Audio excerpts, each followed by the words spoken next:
Good morning everybody, it's Jason here and it's Monday the 30th of March and today is my actual birthday. I got a lot of birthday wishes yesterday from friends on Facebook. Thank you very much everybody for that, it's really much appreciated. But yesterday was my official Facebook birthday and not my actual birthday. Today's my actual birthday. So what I thought that the start of this video today is just show you a little bit about the things that I got for my birthday.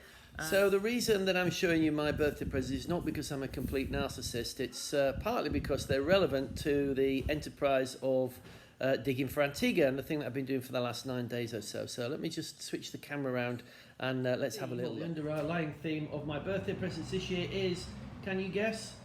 Gardening. So I've got a lot of seeds and plants. These are kind of like Chinese, I don't know what you call them, like little kits with soil and seeds and instructions. And I got a vanilla cushion, I got a pair of work boots, and they fit me fine. These are steel toe cap, waterproof, acid proof, all kinds of proof, so they should be good. And also I'm wearing the other set of shoes I got. Look at those lovely fake laces, aren't they beautiful? Let me just put that one down on there. So these are kind of Croc copies. I don't know if you can guess which shop in Antigua they came from. In fact, all this came from. You might be able to hazard a guess. But they're extremely comfy, those Crocs. And these boots are extremely comfy as well, which is really good because my existing shoes, the ones I've been wearing for the last 9 days, are completely wrecked. If I just turn them over, you'll be able to see that the soles are almost worn through on that one. It's hard to do this there, and that one's more or less worn through. So I'm getting all the stuff straight through to my feet. So it's kind of really good. So these presents, very practical. I like practical presents. I like things that I can use and get use out of. Here we are at my sargassum pile. Well, it's not really mine. It's for anybody who wants to use it. This is the first order of business on my birthday after I've had my little bit of vegan fudge brownie, which was made by Rosie with pumpkin in it, which I couldn't tell, but without butter. And eggs. And without butter and eggs, yeah. So it was actually pretty good. Maybe I'm a vegan. Not quite. Anyway, so I'm going to get some of this sargassum. You can see how deep this pile is. It's go and stand next to it, Mace, so we can get a good idea. Stand in the bit, yeah. You see how big it is? Great big pile. It's been there. Some of this has been there for a really long period of time, and I think it's really well rotted down. You can look here at the detail. If I can just put my hand on it and sort of crumble a bit, it just comes away, and it's really good. It just tastes. It smells just of soil. Doesn't smell of anything. Smell seaweed or anything. So we're going to get some of that.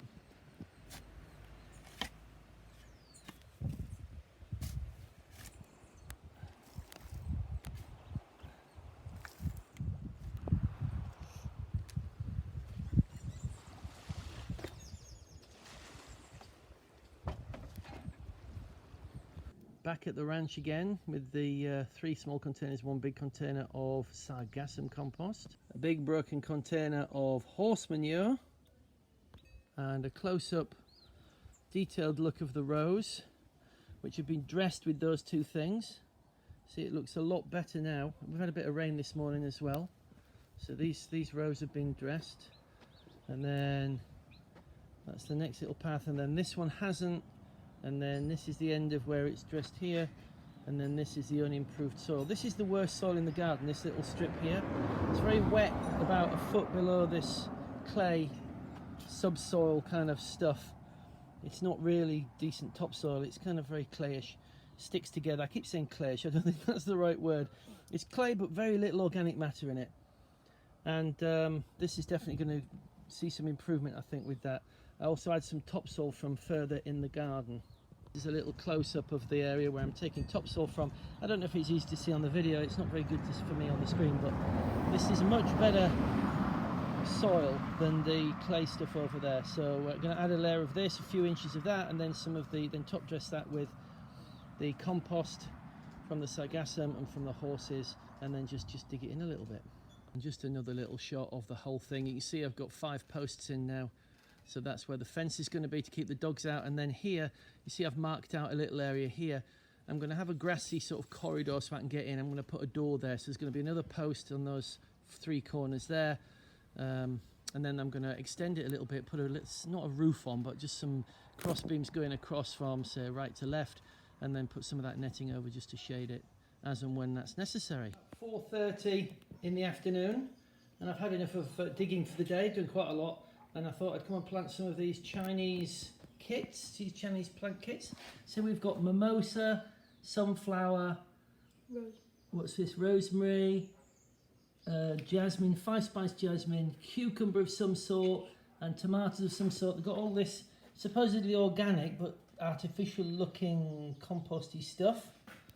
And these are the individual seeds. So that's the mimosa, sunflower, rosemary, jasmine, cucumber, and tomato seeds. So I'm not sure if I want to plant them all. I might do. I might just plant them all and see how it goes.